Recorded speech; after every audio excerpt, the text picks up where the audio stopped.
Hello again. Welcome to another program in the series, Homo Politicus, on Enterprise TV. We interrogate everything from politics through economics to human angle stories. Today, Serap drags President Tinubu to court over missing $3.4 billion IMF loan. Every lawsuit results from somebody doing something wrong, or presumably so. If everybody did right, we wouldn't need laws, if you ask me. Lawyers, great and small, know it is not possible for there not to be lawbreakers. Perhaps we are paying for our sins by not punishing bad behavior or crimes in this part of the world. How do you react to this? The human rights and good governance agitators, the socio-economic rights and accountability project SERAP, has filed a lawsuit against President Bola Tinubu over his failure to probe the grim allegations that $3.4 billion loan obtained by Nigeria from the IMF sometime back to finance the budget and respond to COVID-19 is missing, or diverted, or if you like, unaccounted for. These allegations are contained in a recently published 2020 Nigeria's annual auditory report by the Accountant General of the Federation, AGF. The suit by Serap was filed on Friday, March 1st. And shall we have a conversation, please? Let me introduce my discussant, the journalist and political commentator, Emeka Madunago. Emeka, I greet you. Good morning, Stephen. Thank you very much. Yeah. Sometimes issues thrown up in this part of the world beggars the question, are we members of the human race? Yes, we are members of the human race. The club we have chosen to belong to is the club of the developing countries. Unfortunately, since independence in 1960, we have remained developing. Whereas a nation like Singapore, a nation like South Korea have exited that club of adults kindergartens. So we belong to the human race. We are affected by things that affect the human race. But you see, the world is a system that must necessarily operate day in, day out, per second. But the key thing is about how you respond as an individual, as a group, as a nation. That's what matters. Emeka, but the vagaries of the Nigerian nation are mainly man-made. Well, yes, in part, largely due to incompetence, low capacity, or total abject ignorance. Okay. Incompetence, yes, you have people who have gone to some of the best universities in the world, but they try to transplant the knowledge they receive from those global elite institutions to the Nigerian situation. And more often than not, it fails. Look at when Babangida was the head of state. And he had Minister of Finance, Chief Olufalaye, a graduate of Yale, an Ivy League university. Then Babangida came out to say... Later he had SP Chu Okongo and Kalu Idika Kalu. Those were products of elite universities. So where was But Babangida came out to say that the Nigerian economy had defied all solutions. That he was even wondering why the economy had not totally collapsed.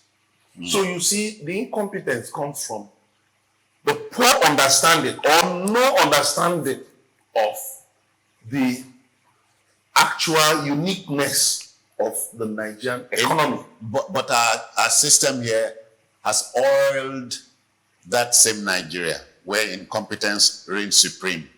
We are not about to change it, Emeka. I've said it a number of times. If you want to know the real Nigeria, go to the streets. Don't sit in your cozy offices. Your cozy offices, sit in your car. Go to the streets. That is where the economy is operating. That is where you find the real Nigeria, because the Nigerian economy, to all intents and purposes, is largely driven by the informal sector. Okay. You can see the informal sector collapsing. Look at GSK, look at Procter & Gamble, have exited Nigeria. Now, some others, Michelin has gone, Dunlop has folded up, and the rest of Nestle just declared a loss, MTN declared a loss. But Mama Risika on the streets, Mama Ngozi, Iya Sulia, who have been trading for more than 30 years and been sending their children to school, supporting their husbands from those small tables or small pans, those pans in which they fry akara and other things. Yeah. They're still there. Their businesses have not folded up. And when you go to but they are not decision makers. That's what I'm telling you. The decision makers are far removed from the people. From reality. They are far removed from reality. So how come the big companies are folding up, are fleeing Nigeria? But Iya Sulia is just thinking of, how to take care of her family. And her contemporaries. Yes. So that tells you that there's a huge disconnect. All right, Emeka, let's come to this talking point, big talking point. Serap drags President Tinubu to court over missing $3.4 billion IMF loan. Yes. That's not just mind-boggling. It's unspeakable, if you ask me. Let me tell you, it was clear as of 2017 that Muhammadu Buhari was the most incompetent individual to have ever aspired to rule this country. Emeka, but he had a team, including knowledgeable economists, if you ask me. Yes, he had a team. What kind of team? What kind of team? It's not parading. Nigeria is a country where people parade doctorate degrees, parade, themselves as alumni of some great institutions. But they lack the capacity, the intellect to interrogate problems. We're not talking about I went here. Look, many of these people live in Abuja, but they don't know where Mabushi is. They don't know where Maraba is. They don't know where even Obalende is. They don't know where Ajegule is. They don't know where Gatankoa is. They don't know where... Or Katambwe. They don't know the dimensions of the Nigerian system. They don't know they only know about the upper layers, the creamy layers, because they don't go beyond the Koi or Victoria Island when they enter Lagos. So even if they venture beyond those places, they are just in a convoy straight to the airport and out. So a country driven largely by the informal sector needs economic managers who can drill down, who understand the reality, yeah. Who can drill down to the grassroots, and deal with the grassroots. Look at this loan. Muhammadu Buhari claimed that he took this loan, as assistance for COVID. But there was nothing like that because Nigeria didn't need that loan. In fact, it even compounded our situation. All other oil producing countries that were affected by COVID recovered quickly within a few months after COVID, except Nigeria. Why? Incompetence. All right. Abject incompetence. Okay. Serap has gone to court. Yes. Do you think it can go far? It will, at least, if the judges that will handle that matter up to the Supreme Court do not destroy the case through technicalities. Okay. One of which is they might talk about local standard. What is the local standard of Serap? They're always looking for technicalities to destroy very good cases. And it's also part of the problem. I hear locus is very key in law. Yes, but Serap is an association Duly registered. Duly registered in Nigeria with a stake in Nigeria's activities. So, to that extent, Serap has a right to interrogate issues about Nigeria. So no judge should come and tell Nigerians that they need to local standard, blah, blah, blah, blah, blah, has happened. They will, look, they are going to, such judge will get the people so angry that they will not believe I'm reminded in this connection of the statement of the late Supreme Court, the late U.S. Supreme Court Justice Oliver Wendell Holmes. He said, "Gentlemen, this is a court of law and not a court of justice. So if you have a team of good lawyers, you might win on the point of law, but justice remains unserved." Well, I have hope that justice will be served in this matter. If we go by the antecedents of some other cases, that Serap has instituted and won, cases that people didn't even believe Serap would win. So I have confidence that on this, Serap will win, because it's arising from the report of a top official of the Tinubu administration. So it's not as if Serap just went to the market. You mean this what the French call this faux pas? This damning report. That the whole $3.4 billion missing. Well, let's not even say missing. Unaccounted for, because that's where the problem is. Yeah. Unaccounted for. Now, some reports emerged over the weekend that some members of Buhari's cabinet, that investigators had traced huge sums of money to them. I now say that there's this thing I've advocated, and I will say it on this show again, that please, before anybody is recommended for any political appointment in this country, that person must go to the nearest psychiatric hospital for mental evaluation. Because we keep putting people who are mentally unstable. The only thing that they wear, yes. The only thing is that they wear nice clothes, but they are mentally unstable. Quote me, because how can any human being steal some of the mind-boggling sums we hear and nothing happens? A normal human being wouldn't even go. And then, people of like character just help them Emeka, but to cover it. I'm puzzled here. This would mean a sitting government probing a government before it. Nothing wrong with it. Nothing wrong with it. At least to serve the interests of justice, you can even probe up till 1960. But the government can probe up till 1960. That appears a tall order to No. if you ask me. No. In Nigeria. Well, because of the famed political will, lack of political will. When people, a lazy farmer will blame his tools. This is the age of technology. With technology, with blockchain technology and forensics, you can probe anything. Okay. You can probe anything, and you will get information to the minutest detail. But we also have a history of a sitting government not losing a case easily in Nigeria. But there are some cases that the Tinubu administration, I know there was one case, celebrated case like that. I don't remember the detail, that Serap actually won. In Lagos State. I think so, Not yes. the federal. Yeah, that Serap has won. At least there's a celebrated case that Serap has won. At least I know of at least one. And you see, government, yes, has powers to the extent that it can play God, but it is not God.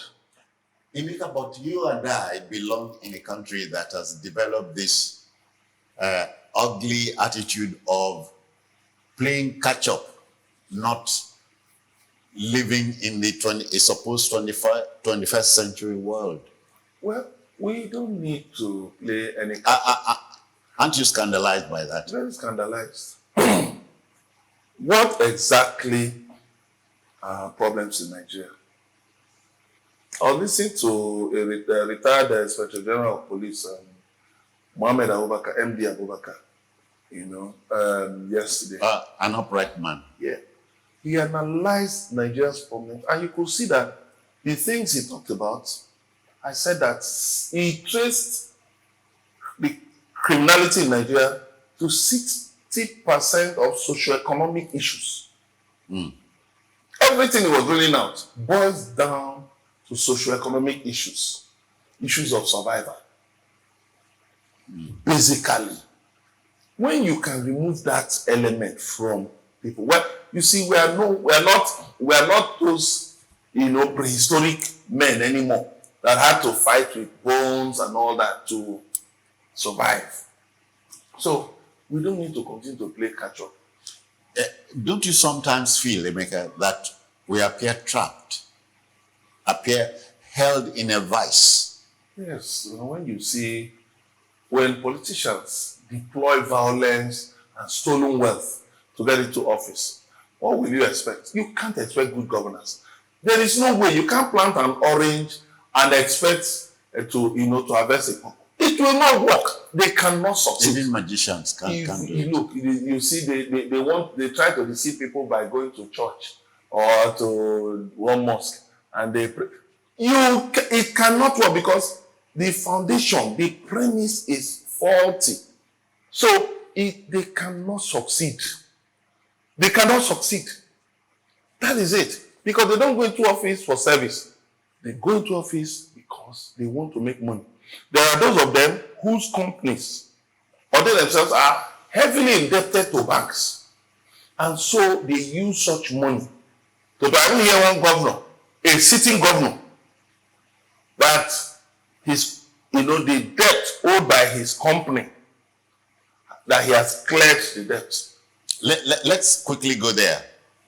Sitting governor of Benue State is intent on proving the government before it. Well, the governor is fighting on different fronts, and he can't succeed. Because basically, the major problem of Benue State is insecurity right now. Benue State is regarded as the food basket of the nation. A number of the citizens... And so the politician does not want us to be fed, very well fed? If you don't feed the people, you weaponize poverty, which Nigerian politicians have done. You weaponize ignorance, illiteracy, which politicians have done. And they've kept Nigerians where we are today. Please tie that to the fact that many politicians in my country, your country, want to be politically correct so they don't hurt anybody. No, of course. What do you expect now? A thief will always want to protect a thief. An armed robber will always want to protect a fellow armed robber because they're in the same despicable business. But the point is that we must build a system, national institutions, that can withstand pressure from politicians. That is why you see the United States of America. It's a model, even though it's not a perfect society. But it's a model. Look at what they have been doing with Donald Trump. Former president of the United States. Reinventing. It keeps reinventing itself. The man has so many cases that will stop him from getting back to the White House. So that's what the American system does. The American system doesn't care about anybody. Doesn't look at who you are, president, governor. Doesn't care about all those things. So I'm troubled here, Emeka, because a former British Prime Minister, if you recall, David Cameron, said, if the amount of money stolen in Nigeria were stolen from the British national purse, the UK would have gone down under. Yes, I agree. But David Cameron was being clever by half. Much of that money, with this statement, where does the money go to? The receiver of stolen goods is as guilty as the thief. The United Kingdom has been reputed as one of the major receivers of stolen money from Nigeria, even before Nigeria's independence. And the UK is known to protect fugitives from Africa. Of course. As was it 1943 or 1948? The United Kingdom, there is a document I've come across where the United Kingdom, just after the Second World War, till 1948 or so, was seeking help from its colonies because the Second World War affected his economy, so it was seeking help. Yeah. It was seeking help from his colonies. So look at the Abacha loot. Natural. The Abacha loot was so scandalous that the international community had to come together to say they would look at anti-money laundering legislation. But even up till now, Western nations are still receiving stolen money from Nigeria. When will they stop? Emeka, in taking this matter home, therefore, let me ask you pointedly. Are Nigerians litigious by nature? Nigerians are people who love the good life. They love to take care of themselves, take care of their families, live peaceful lives. So if we are litigious, a lot of these things will not be happening. But we need such interventions by Sarah to keep these leaders in check. In fact, we don't even file enough cases because it's expensive. In Nigeria, going to court in Nigeria is expensive. So you don't see too many cases. Otherwise, a lot of these people who just loot our treasury, treat our commonwealth as if it's just an extension of their purses, they will be in jail. My mind could readily, as we close now, my mind readily goes to Mama Ngozi Iyalata, down the street, who may not be conversant with what war Serap is fighting. They are not sure Serap is fighting for them. Yes, if you remember... you get my drift. Yeah, if you remember what happened in the United States many years ago with Rosa Parks. Okay. When she refused when she refused to give up her seat for the white man, before she got on the bus that day, she didn't go telling her fellow blacks, oh, this is what I'm going to do today. But it was on the spur of the moment, and she did it. And that event alone sparked a fire that burned so fervently. So you see, let the civil society organizations continue to play their roles. Let them continue to play their roles. With the funding they get from different places, let them continue to play their roles. To hold these politicians and our government in check. Hold government. And I hope that we will have periodic Rosa Parks moments that will liberate us from the man-made maladies we have in this country. All right. So, Emeka, apply the brakes here, but not before thanking you. Thank you, Emeka Madunago, for coming. Well, my guest believes that Sarah can go the whole hog and get justice, as opposed to getting lawyers to win a case for them. The law on one hand, justice on the other. Justice in this case for Nigerians who have suffered since independence. Well, my job is done. We'll be here the next time. Until then, I want to thank you very kindly for viewing in. I'm Citizen Jones Hussein. Bye-bye now.